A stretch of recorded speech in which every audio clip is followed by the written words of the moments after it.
السلام عليكم ورحمة الله وبركاته. إن شاء الله هتكلم النهاردة عن مباراة المصري ونادي الزمالك في الجولة الثالثة من بطولة الكونفدرالية الإفريقية. المباراة النهاردة إن شاء الله بتوقيت القاهرة الساعة 9، هنا مكتوب الساعة 11، ده بتوقيت الإمارات وعمان. الماتش إن شاء الله بتوقيت القاهرة الساعة 9 مساء على ملعب برج العرب في الإسكندرية. بالنسبة لترتيب المجموعة، طبعا المباراة تعتبر يعني مباراة مهمة جدا جدا للفرقتين، بالأخص نادي الزمالك مهمة جدا جدا جدا، لأن المباراة هي هتبقى يعني هي والجولة الرابعة. احنا هنلعب المصري مرتين ورا بعض في خلال تقريبا 10 أيام أو أسبوع، ماتشين ورا بعض، الجولة التالتة والجولة الرابعة. الماتشين دول هما اللي هيحسموا بنسبة كبيرة مين هو هيبقى متصدر المجموعة. مهم جدا لنادي الزمالك النهارده ان هو لو ما كسبش ولو الماتش كان صعب ما نتغلبش، يعني تبقى اقل خسائر النهارده ان انت تتعادل ما تخسرش. لو ما عرفتش تكسب ما تخسرش وتتعادل، على امل انك تقدر تكسب الماتش التاني اللي هو الجوله الرابعه، لان كايزر تشيفز وزيسكو يونايتد هيلعبوا بعض. لو في فرقه فيهم قدرت تكسب الماتشين، يعني مثلا على سبيل المثال لو كايزر تشيفز قدر يكسب الماتشين هيبقى معاه 7 نقط وانت معاك 4. لو لا قدر الله خسرت ماتش وتعادلت ماتش وبتاع، هتلاقي نفسك فجأة بقيت بره الحسابات والدنيا هتتصعب معاك بقى، وتخش بقى في حسبة بقى ايه الكالكوليتور والآلة الحاسبة وتعالى احسب طب ليه؟ احنا المفروض نبقى بعيد عن الكلام ده كله. انت المصري اصلا يعني في الكونفدرالية كعبك عالي عليه شوية. المفروض اللعيبة الدولية رجعت، المفروض يعني في بقى يعني دايما كده انت الزمالك دايما دلوقتي داخل الماتشات كلها اللي جايه انا مش خسران حاجه، انا داخل الماتش مفيش حاجه اخسرها.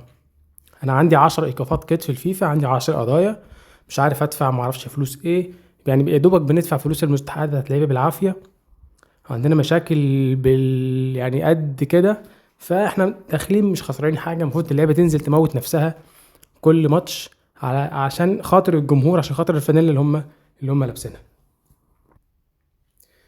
بالنسبة لقائمة الزمالك النهاردة في مباراة المصري، بالنسبة لحراسة المرمى أنا فرحت جدا بصراحة لما لقيت محمد صبحي مش موجود في القائمة. معرفش بصراحة هل إصابة ولا استبعاد فني، أعتقد إنه استبعاد فني، بس أنا فرحت جدا إنه مش موجود بعد الغلطة الكبيرة اللي عملها في ماتش كايزر تشيفز في الكونفدرالية لما كنا كسبانين 1-0 وفي آخر دقيقة جاي يمسك الكرة وقعت منه دخلت وتعادلنا بسببه. فأنا فرحان جدا إنه مش موجود. عواد، مهدي سليمان، محمود الشناوي. خط الظهر الونش احمد خضري ده اللي لعب باك شمال الماتش المصري اللي فات في كاس عاصمه مصر، كان هو اللي بيلعب باك شمال. وطبعا هنتكلم على التشكيل دلوقتي الاقرب، بس دي القائمه مبدئيا: خضري، الونش، حسام عبد المجيد، محمد اسماعيل، السيد اسامه برضو ده لعيب شاب مساك، عمل ماتش كويس جدا الماتش المصري اللي فات في كاس عاصمه مصر. احمد مجدي نفس القصه، المساك ده المساك الثاني اللي كان بيلعب جنب السيد اسامه الماتش اللي فات. محمد ابراهيم ده باك يمين على فكره لاعب كويس جدا. وبارون اوشنج لحد دلوقتي ما قدمش اي حاجه يعني تقول ان احنا نقدر نعتمد عليه او ان هو يقدر يكمل معانا الموسم الجاي. خط الوسط: محمد شحاته، محمد السيد اللي جدد من كام يوم 3 سنين ونص، محمد حمد نفس القصه اللعيب الشاب اللي يعني كان اولى بصراحه من وجهه نظري ان هو، لان هو لعب وخد اكتر من فرصه في ماتش ورا التاني في كاس عاصمه مصر بصراحه وفي كاس مصر، وما قدمش اي حاجه تذكر. محدش يعني شاف منه اي حاجه، فكان اولى من وجهه نظري ان اللي يتأيد مكانه هو يا اما انس وائل الوينج اليمين اللعيب الصغير، يا اما الولد انس وائل الفرنسي لعيب نص ملعب، واحنا عندنا اصلا نقص كتير قوي جدا في نص الملعب. فكان اولى من وجهة نظري ان انس وائل هو اللي يتأيد مكان محمد حمد. وعلى فكرة لسه فاضل مكانين ممكن نقدر نأيد فيهم 2 لعيبة.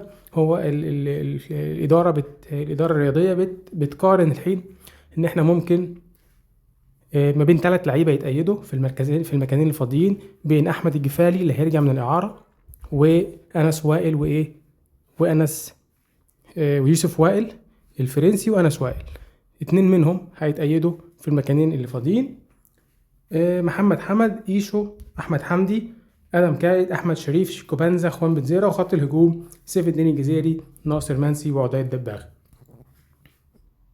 طبعا غيابات كتير جدا جدا عن نادي الزمالك في ماتش المصري النهارده. بتتكلم في عبد الله السعيد، احمد ربيع، عمر جابر، احمد فتوح، محمود جهاد، محمد صبحي، سيف جعفر، ان انا برضو من ضمن اللعيبه اللي فرحت انها مش موجوده في القائمه بصراحه هو سيف جعفر ونبيل عماد دونجا ومحمود بنتايج. طبعا المشكله اللي احنا كنا عارفينها بتاعه المستحقات. ما شاء الله يعني فرقه كامله. عبد الله السعيد الاصابه في العضله الخلفيه، احمد ربيع اصابه في العضله الضمه، عمر جابر اصابه في الركبه، احمد فتوح عضله خلفيه، محمود جهاد عضله خلفيه. محمود جهاد بيلعب ماتشين ويتصاب، يلعب ماتشين ويتصاب. دونجا عدم اكتمال جاهزيته الفنيه عشان لسه راجع من اجازه الزواج. محمود بنتاج المشكله اللي احنا قلنا عليها. ومحمد صبحي وسيف فاروق جعفر وجهه نظر فنيه. وانا فرحان جدا بصراحه ان محمد صبحي وسيف جعفر الاثنين مش موجودين في الماتش. من وجهة نظري التشكيل الأقرب لماتش النهاردة. في كلام كتير بيتقال إن ممكن بسبب إن مفيش باك يمين، عمر جابر مش موجود، بنتايج وفتوح ناحية الشمال مش موجودين، فأنت كده يا إما عندك خيارين، يا إما عندك إن أنت تعتمد على الباك اليمين والباك الشمال الصغيرين الناشئين اللي أنت اعتمدت عليهم في الماتش اللي فات في كأس عاصمة مصر وأدوا وعملوا أداء كويس، اللي هم أحمد خضري ناحية الشمال ومحمد إبراهيم ناحية اليمين، وتلعب باتنين مساكين حسام عبد المجيد والونش، وتلعب محمد إسماعيل مركز 6 وجنبه يكون محمد شحاتة. أو الخيار التاني إن أنت لأ، أنا عندي الباك اليمين والباك الشمال الصغيرين ما عندهمش خبرة كافية، ما عندهمش خبرة في الماتشات الكبيرة، ما عندهمش خبرة في الكونفدرالية، فأنا لأ، أنا ممكن ألعب بيهم بس في طريقة 3-4-3. يعني بدل ما ألعب باتنين مساكين لأ، ألعب بتلاتة، يبقى الونش هو مثلا 6 أو حسام عبد المجيد هو اللي 6 يعني ليبرو، ويلعب يمينه وشماله الونش ومحمد اسماعيل. يعني العب بثلاثه ورا محمد اسماعيل والونش وحسام عبد المجيد، والعب في نص الملعب باربعه، محمد ابراهيم ناحيه اليمين، احمد خضري ناحيه الشمال، والاثنين في نص الملعب يبقى محمد شحاته، وجنبه بقى يا اما محمد السيد يا اما احمد حمدي، واحد فيهم 6 واحد فيهم 8 في النص، على حسب بقى مين جاهز يلعب جنب محمد شحاته يا احمد حمدي يا محمد السيد. وقدام الثلاثه اللي بنسبه كبيره جدا هيبقوا هم النهارده الثلاثه الهجوميين، شيكو بنزا ناحيه الشمال، خوان بيتزيرا ناحيه اليمين، والمهاجم لو سيف الجزيري جاهز احتمال كبير يبقى سيف الجزيري، لو سيف الجزيري مش جاهز هيبقى عدي الدباغ، وناصر منسي هيبقى على الدكه مع بقيه اللعيبه. رأيي انا احنا نلعب ب3-4-3، احنا ياما لعبناها قبل كده، نأمن دفاعنا، الثلاثه المساكين اليمين والشمال يقدروا يغطوا ورا الباكات اللي هم لعيبه صغيره ما عندهمش خبره، فدي هتبقى تشكيله كويسه تقدر تقفل بيها دفاعيا كويس، وفي نفس الوقت تقدر تعمل تحولات بسرعة بتزيرا وبسرعة الجزيري بسرعة تشيكو بانزا، تقدر تعمل مشاكل كبيرة جدا لدفاع فريق المصري. فكل التوفيق للزمالك النهاردة، نقدر نخطف الفوز، نقدر نعمل ماتش كويس بقيادة الكابتن معتمد جمال. ماتش صعب، عودة الفترة اللي جاية دي كلها صعبة جدا جدا جدا، ماتشات كلها بين ماتش والتاني يومين 3، حرفيا يومين 3 بس من الماتش والتاني. عندك يعني ماتشات قوية جدا الفترة الجاية إذا كان في الكونفدرالية أو في الدوري أو في كاس مصر.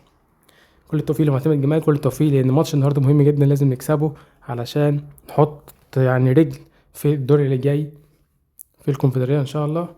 كل التوفيق لنادي الزمالك وكل التوفيق لمعتمد جمال.